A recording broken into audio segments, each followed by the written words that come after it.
There are true principles that are there. They endure the test of time.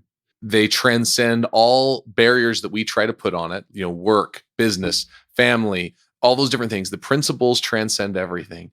And so often we try to repackage those things, which is so nice because they actually do help us with understanding. But in the end, they're just different ways to help us understand the true principles.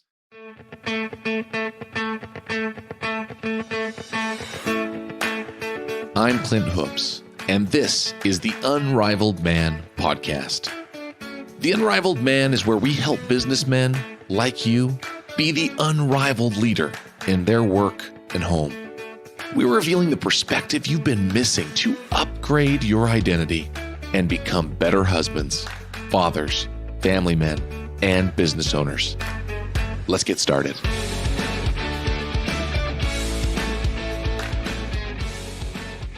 Welcome to the Unrivaled Man podcast. Excited to have you here once again today. Today, I actually have a guest, Brad Harker. Excited to have him. Brad Harker is a relentless problem solver with a deep passion for fueling growth. He has led an unconventional career spanning entrepreneurship, real estate development, and more than $300 million in sales. Now, as an author, speaker, and growth expert, Brad helps organizations and professionals accelerate growth through sales and influence. Through his book, The Laws of Influence, podcasts, and training courses, Brad is on a mission to accelerate performance at the highest levels. Brad, welcome to the show. Thanks, Clint. It's good to be with you. It's good to be here. Thank you.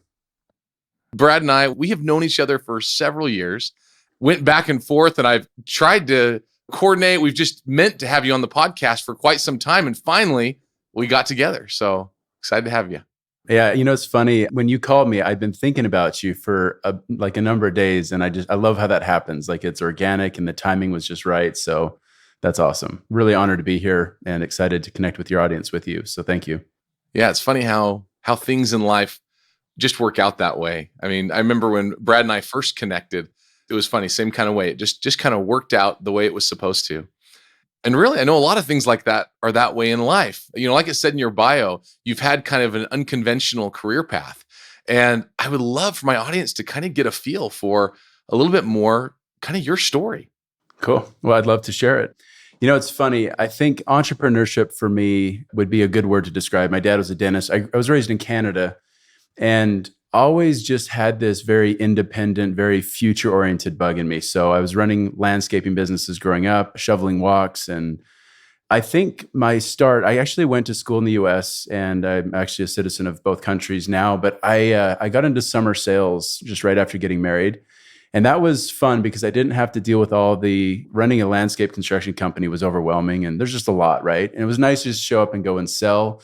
And it was really my first experience with that. And so as I kind of got into that, I realized that I don't feel like I'm this natural sales guy, but I really love working with people. I love this influence that I'm feeling. And I just really enjoy crafting this art of communicating with people. And so I just kind of leaned into that, stayed in that industry for about 4 or 5 years, got into real estate finally, which was kind of my initial path, rode that market into the toilet. That's actually what brought me to St. George in 2009. I was literally just getting crushed in real estate and was part of a group that liquidated $1 billion of toxic real estate assets. So this is when the banks were all getting shut down in 2009. And I just found my way into this asset management team that we were liquidating this really crazy, exciting portfolio. And that was kind of a rebirth in my career. It was my business. I was a contractor and I just really started to gain some traction at that point.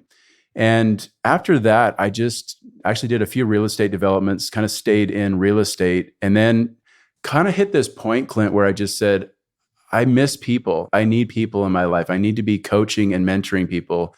I need to be taking this whole career of craziness and adversity and putting it to use. So I took a year off and I wrote a book.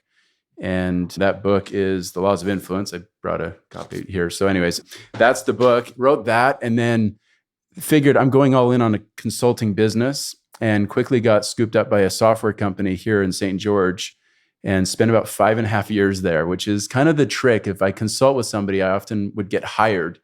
and just stay there, which was fun. I was like this entrepreneur in residence for Printer Logic was the company, and really focused on a lot of just growth initiatives, launching go-to-market strategies.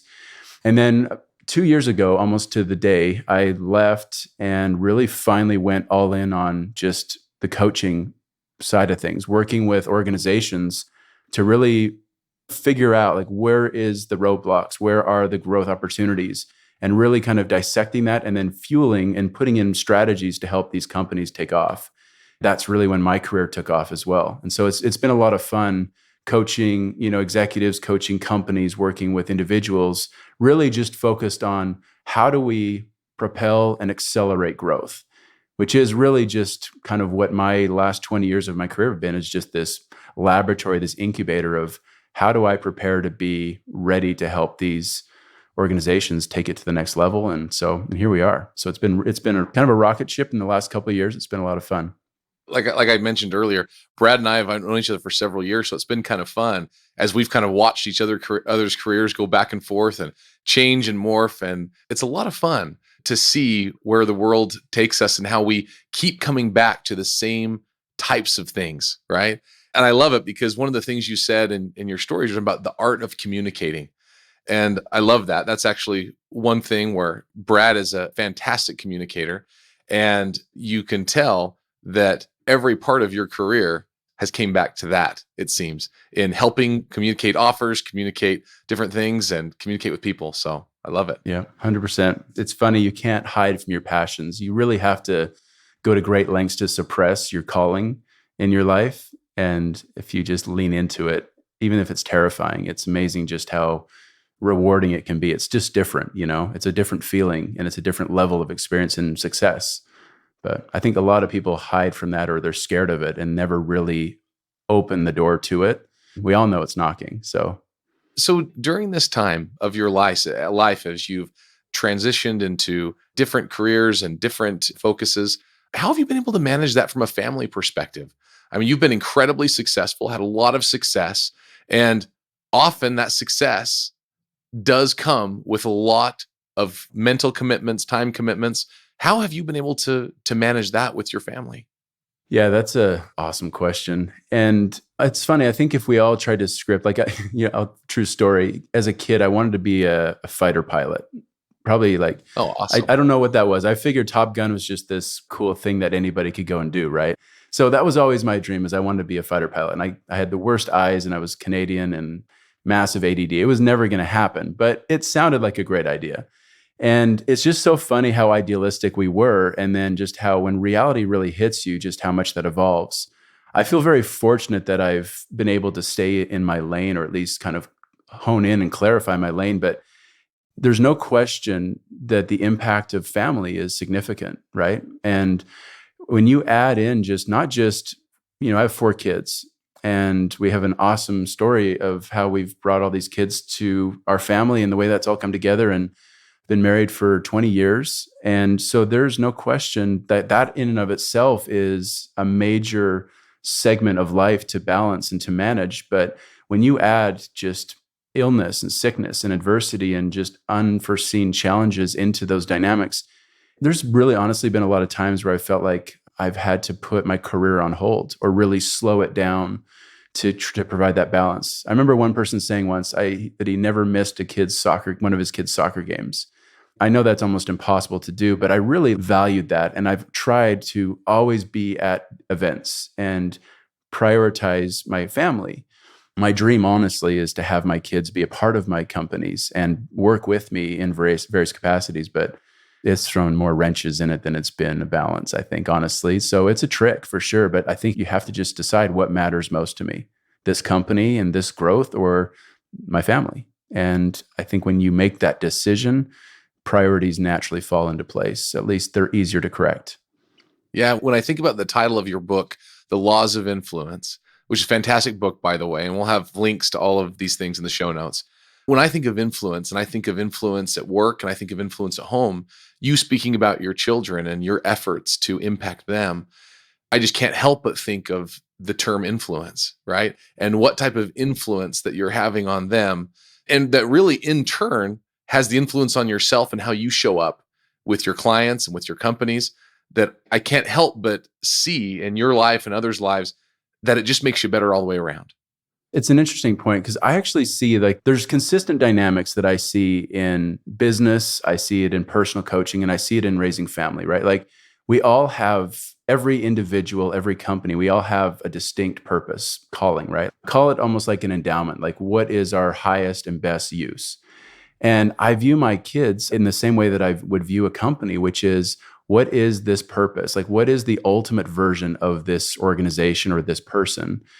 Why are they different? How are they different?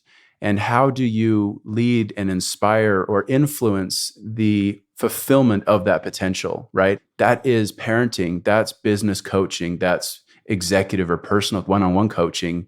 It's really all the same. And that's really what my book really focuses on is what are those pillars that are consistent among each of those. But it's really been kind of a fun revelation for me is just to recognize just how similar the journey is to parenting or to leading a team or to leading growth for an organization.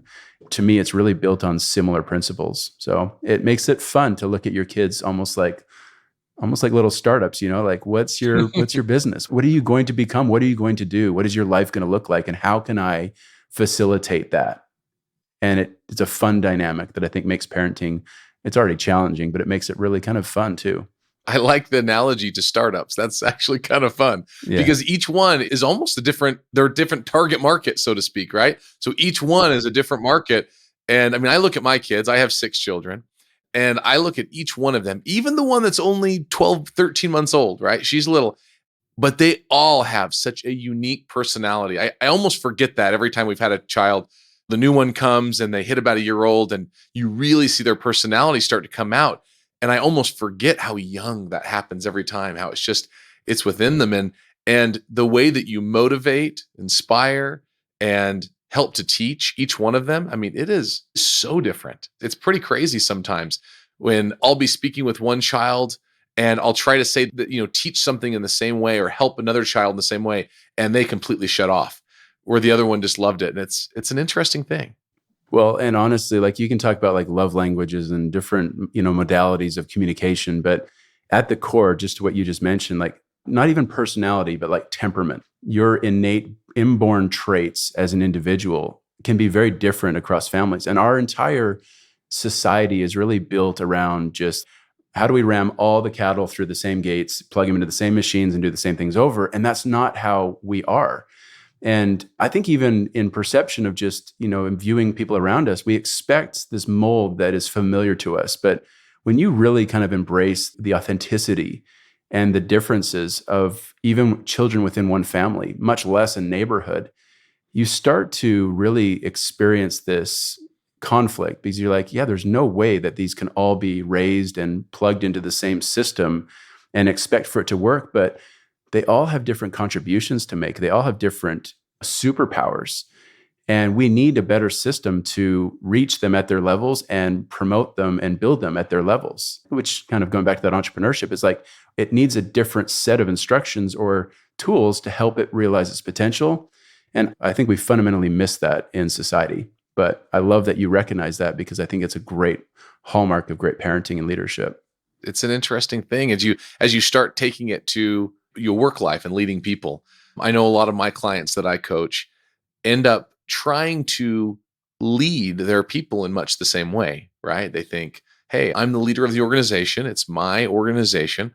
I am going to lead in a certain way. And they forget that it's just like their children.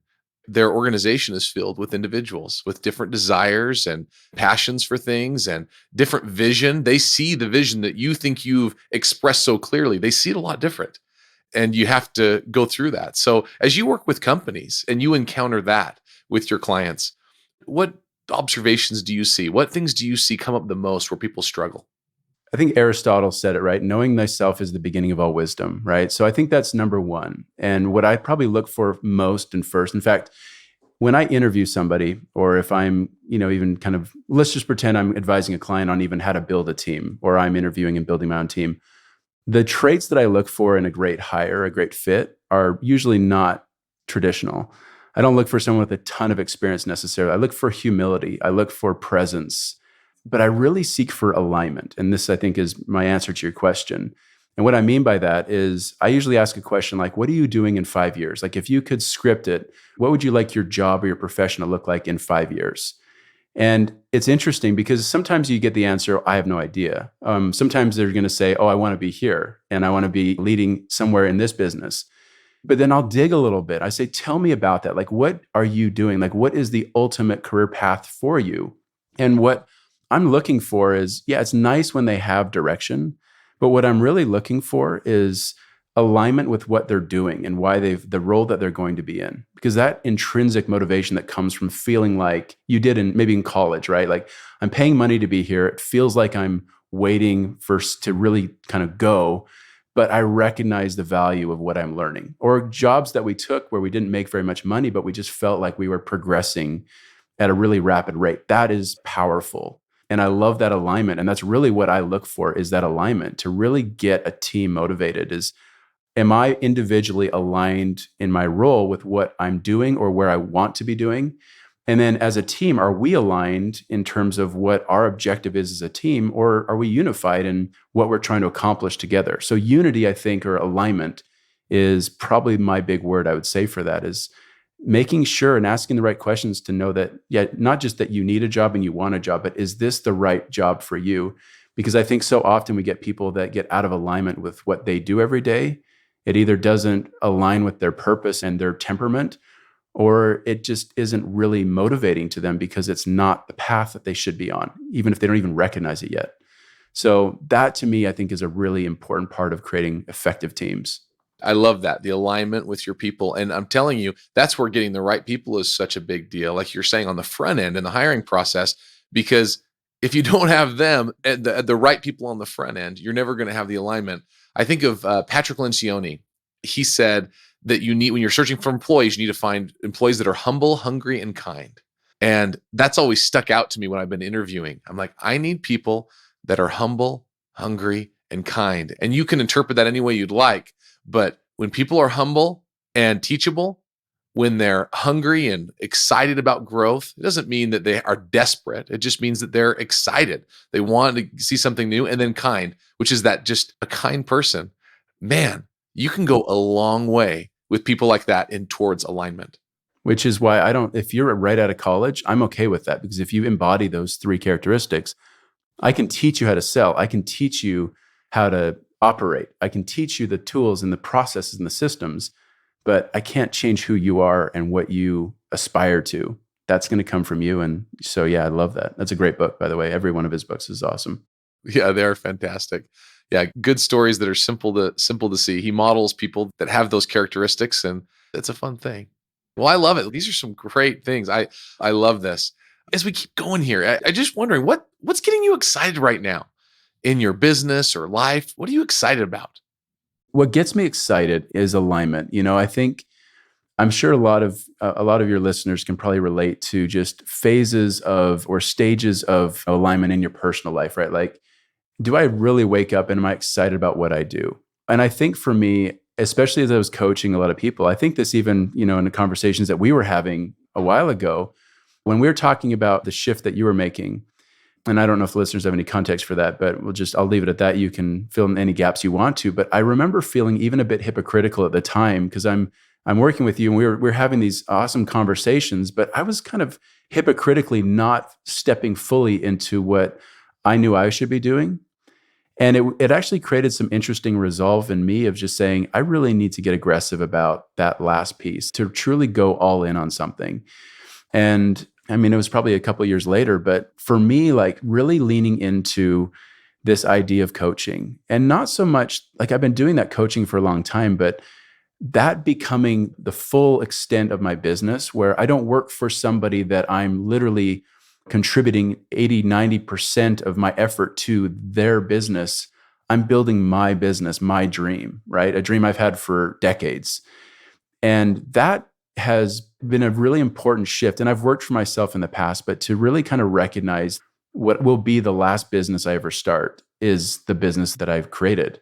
And it changed everything for me, honestly, like really stepping into that thing that you're supposed to do has got me excited. And so now as it kind of morphs and evolves and it expands and I add people and I bring people into the organization, it's really exciting. And I feel like I've created this incubator of organizations and of talent.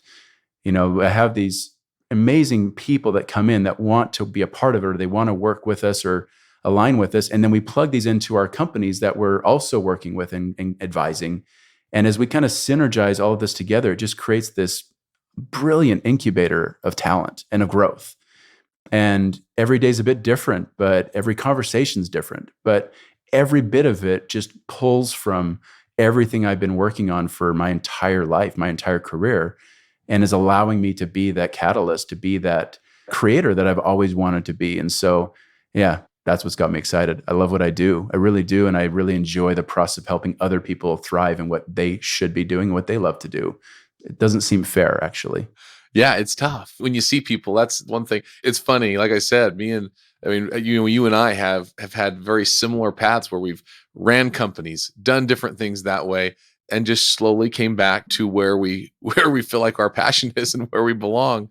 And it's fun. I remember when Brad and I were working together on a project, I was having him help me wanted to work through some systems. It was kind of fun. I had 150 plus employees at the time, and we were doing very well. We had won awards, we had done all types of things, had great success, but yet it felt like I was having to drive everything and having to push and push. And it was wearing on me in big ways. And it was kind of fun going through some of those systems, but then realizing that there was something more to do. And so it was fun. As Brad and I worked through a few things, it was really fun to see some small changes make big impacts in my career. And I love that once you can connect the dots with some of these things and learn how some of this influence works and how to help get alignment in your teams, how you can then take that into any other business. You can take those things you learn in any other business and then do the same with your employees that you have and help coach them to do the same with their teams. And onward and upward, you can have huge impact. With the book, for example, like I mentioned these pillars before, but they're simple things, right? I don't think there's this new creation of a lot of new information, but I believe that there's purpose. There's this ability to connect that purpose with your audience, those that you serve. And then there's this innovation or initiative that we all need to take to really realize the extent of that impact. And it's really those three simple pillars that, I found 33 chapters to cram in there somehow, right? But like literally those simple things. Why am I here? What is my purpose? How do I tell my story and bring that value to the people I serve? And how do I create opportunity? And how do I realize the full extent of that? That is simple. But that right there is really what embodies great companies and great leaders and great individuals. They're simple things that make massive impacts on the people that we serve and in our own lives. So we don't need to complicate things. There's not some crazy book you haven't found yet that's going to be the secret to your success. It's going to be the little things that you implement authentically to who you are that's going to make the biggest impact in your life. One of the biggest things is just the philosophy of principles, right? That there are true principles that are there. They endure the test of time. They transcend all barriers that we try to put on it, work, business, family, all those different things. The principles transcend everything. And so often we try to repackage those things, which is so nice because they actually do help us with understanding. But in the end, they're just different ways to help us understand the true principles. I think that's why some of these small things, reframed a little differently, can impact us at different times in our lives in different ways. And yeah, have you seen that true in your life? Absolutely. And I think for me, I don't know, this is going to be, probably, you sparked a tangent, so I apologize if I This is great. I love here, tangents. But I think one of the biggest things that rang for me or that really sparked for me was just, I think how hard it is for us to break through our own adversity, our own fears, right? We may know what to do. And a lot of times we aren't really ready to make those shifts and those changes until something really pulls us into action.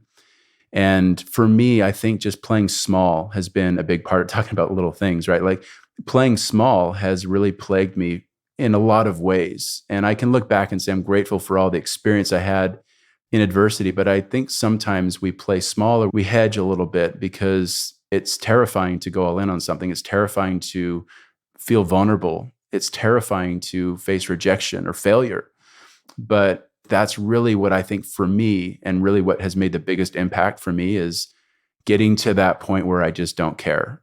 I care more about living an authentic life and doing what I feel like I was put on this earth to do, rather than worrying about what someone thinks about that, or how that might affect me financially or otherwise. No, like, go for it and stop playing small. Step up and do what you've been built and created to do. And if you don't know, find it, but do it. And that for me is really where I kind of noticed a lot of shifting, and things fall into place. We're resilient people. The fact that anyone's listening to this is evident that you're a survivalist. You know how to survive and fight and grind. So just, what is the full extent of that, right? Yeah, you don't listen to a show like this unless you are determined to be a better person, right? And elevate. I mean, really, the very name of the show, Unrivaled Man. I mean, unrivaled is no comparison, no competition, right, with others. Stop focusing on what others are doing. Because the interesting thing about it is, I love Brad, because I love what you shared. I appreciate being vulnerable, because a lot of the things that you shared really made me think. Because people looking from the outside in at Brad would never think that Brad has ever played small a day in his life, right? Because people would look at you and they would say, look at all that Brad has accomplished, right? All of the real estate transactions, all the business, all of the coaching clients, all of the companies he's helped to found and to grow, and all of those things. But in the end, each one of us have something we're really going for, something we're really doing. And only we know what that's like for us. As we start looking to others and comparing, we don't get much out of that. We don't know all the backstory. We don't know all that's happening. We can guess, but we don't really know. And so I appreciate you sharing that with us. You got to put blinders on. You got to play your own game. You can't win at someone else's game. Mm-mm. It's just, it will never work. So I agree 100% with that. It's well said. So easy to compare ourselves to others in life and get down. There's a book recently that's came out this last year. Dr. Benjamin Hardy wrote a book called The Gap and the Gain.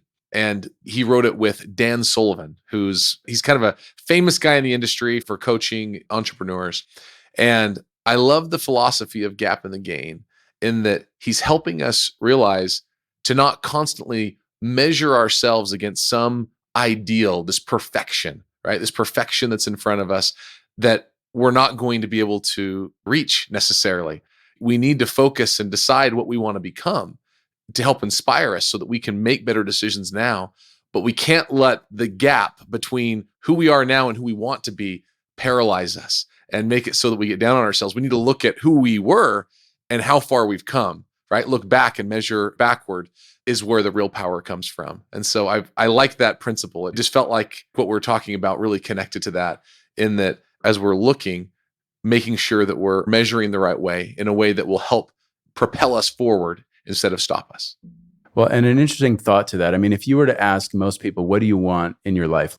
What is success for you? They would say something like, well, I want to be happy, or I want to be confident, or I want to be wealthy.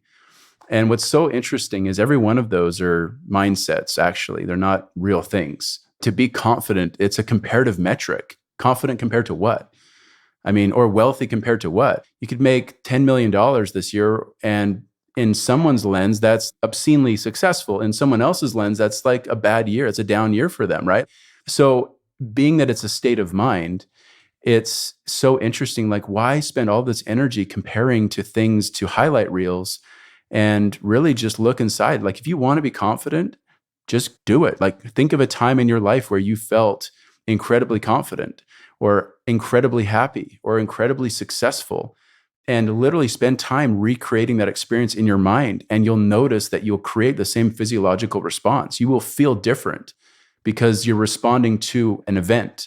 And that state that you feel is really what we're seeking for, which you can never actually achieve. You can just feel. And you can feel it now. You don't have to wait till you hit your benchmarks. But what you need to understand, though, I think, is that feeling that way and acting that way and being in that state changes your influence. It changes the presence that you have. It improves your results. If you spend 3 hours a day on social media looking at other highlight reels and feeling discouraged about your life, your energy goes down and your presence is struggling. You're not confident and you're not performing at a level that you can perform at. So why do it, right? If you're motivated by it, great. Spend as much time as you need to get it to elevate your state, make you feel confident, and then go and act. But it's just amazing just how much we play that crabs in a bucket game, and we just hold ourselves back because it just feels like we've either been conditioned to do it, or maybe we're supposed to always feel crappy about ourselves, but we don't have to. And it's something that we can control. Yes, it's very interesting about influence, like you're saying, that we get to determine how people influence us, right? They get to make their decisions. We get to determine not only what we allow into our minds or what we view, from social media to other things, but we get to decide if we're going to accept it or if we're going to let it influence us, which is kind of an interesting thought, that we have more control than we realize. Often we take the victim mentality side of things, that it happened to us or it's our circumstance or, right, it's the things around me. But in the end, we have more control than we often give ourselves credit for. We are born creators. I mean, things we can create what we don't even understand, but just the level of impact that we can have, and these unexplained laws of just creation and manifesting thoughts or things, like Napoleon Hill, Wallace Wattles, these guys, Jesus, they were talking about thoughts a long, long, long, long time ago. And I think it's one of the most beautiful core truths is that what we think about and focus on and crave and desire, we will create and manifest those in our lives, inevitably. And if we focus on what we don't have and what we fear most, that's what will manifest. And in all parts of our lives. Exactly. We think of those things in terms of, oh, well, I want to generate more money or more business or more something. But really, it's also, do I want to be a better person? Do I want to be a better husband, a father? Do I fill in the blank? We can determine, and what your thoughts, just like you said, that's what I started thinking of is determining and making that change. So yeah, no, I think coaching and seeing the sales process and the growth process from so many different vantage points, from door to door to phone to just in-person conversations, presence is everything. And your energy, the belief that you carry, the assumptiveness, the confidence that you carry into those meetings, the intention, maybe is the right word, of what you view as the outcome is so much more impactful than the words that you'll say or the way that you've strung your little pitch together. It's like the guy that wants to win is the guy that's going to win. Like take Donald Trump, for example. I don't mean to get political on here, but it's not about that. And even Obama, the "Yes, we can" chant when he was running, that was hypnotic, if not deeply, deeply compelling. And Donald Trump was not going to lose his first election, period. Like it just was going to happen, and everybody felt it, and everybody fell in line and made it happen. And I feel like it was the same way with Obama. Like there's just that level of intention that literally moves things, like shifts, tectonic plates move to make that happen. And we all have that same capacity and opportunity in our lives. We just don't usually harness it because we're terrified of it. Or we don't get clear enough on what it actually means for us. I mean, you think about both Obama and Donald Trump, that in their minds, they had already won. They were there. They visioned it. They knew they were going to win. And it came to pass. It happened. And I think about the same thing in so many parts of business and life. It is just that, like you're saying, having that vision clear makes all the difference. Absolutely. Well, I love it. Well, Brad, as we start kind of wrapping things up a little bit, I'm just curious, what would be your top action step that you would have for our listeners? I'm real big on action. So making sure that when we take the time to listen to a podcast like this, to read a book, so often there will be things that will come to our minds and that will spur us to change. And we won't do it, right? We'll let it happen and we won't make the change. And I would love today, what's an action step that you'd have for my listeners, something they could do today that could impact their life?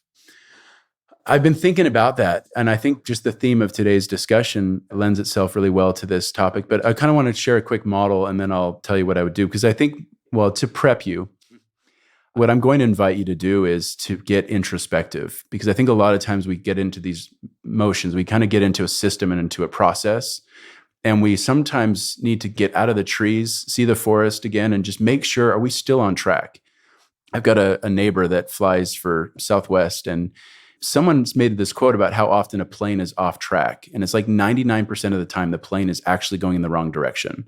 And there's all these course corrections along the way, which is really strangely fascinating and terrifying at the same time.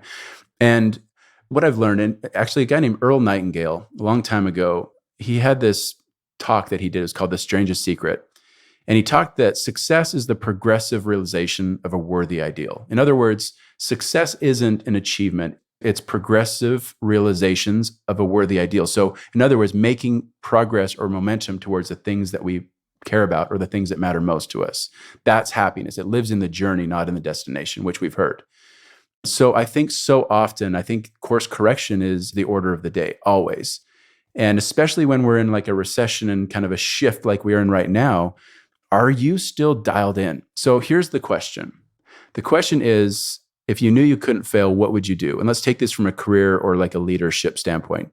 What is the ultimate version of you that if you could step up to a level of a business owner, of a leader, or as an individual, like what would you do if you knew it was going to work and you couldn't fail? And then the second question is, are you doing that? Are you living that right now? And for most people, Clint, the answer to that is, well, no, not quite, or not yet, or no. Or I'm working on it. Right. I'm working on it. I'm making progress, which is great. But that's the third question. Is what you're doing today the most efficient path to get to that ultimate version? And if that answer is no, then it's time for a pivot. It's time for a shift, a major shift, because you can't afford to live in a world and operate in a capacity that is not fulfilling your purpose and your passion. And I think spending time to really ask yourself, I don't even know what that is. I don't know what I would do if I knew I wouldn't fail. I feel like I'm just doing. But get intentional about it and ask yourself, like, what would that be? And maybe you don't know what that is in 20 years, but what is that next year? And are you doing it? And if you're not, I can explain that is exactly why you're probably not happy or feeling fulfilled right now. And if that's true in your marriage, like, what is the ultimate version of my marriage? If I could do anything to really optimize my marriage, what would I do?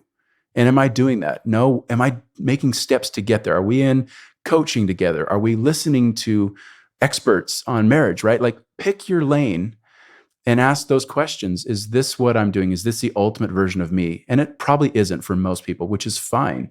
But you've got to be making progress towards it. And if you're not, that's where I think I would invite you to reach out to the coach in your life and say, I got to get on track. I know I'm capable of more. There's more that I can get from this. There's more that I can give and more value I can create. Because if you don't optimize and live towards your highest and best use, your value is compromised. And that's the medium of exchange, is our value. If we want more success in our lives, we've got to create more value in each of those disciplines. So that's my challenge. That would be my action, is to get introspective and ask a few of those questions. And don't be afraid of it. Take an hour and just see where the rabbit hole goes, see where it leads you, and understand that part of your life. And it will create so much clarity and awareness and eventual direction and intention that it will change your life, honestly. That is literally, I think, one of my favorite paths to take with a client or a business, is that path. One of the things I love about that is it's not a one-time exercise either. This is something that throughout our lives, we have to reevaluate and continue to get clear on those very questions over and over. And that's kind of what you were talking about, how the airplane going is continuing it's off path part of the time, but it's always getting a little closer until it hits it on the nose and hits the runway, right? And makes it to the gate. And so for us, I think our whole life's the same way, right? Just that consistently asking those questions consistently, getting the outside perspective that you need, because you can't see your blind spots, right? That's the definition of a blind spot. You can't see what you can't see. So getting that outside perspective make all the difference in helping you get to that destination. So I love it. Great action. Take that action, guys. This is huge. This has the potential to make the biggest impact of anything else that you could do in your life right now, is to take that time right now. So Brad, where can people connect with you? What's the best way? If people want to find your book, they want to follow you more, what can they do?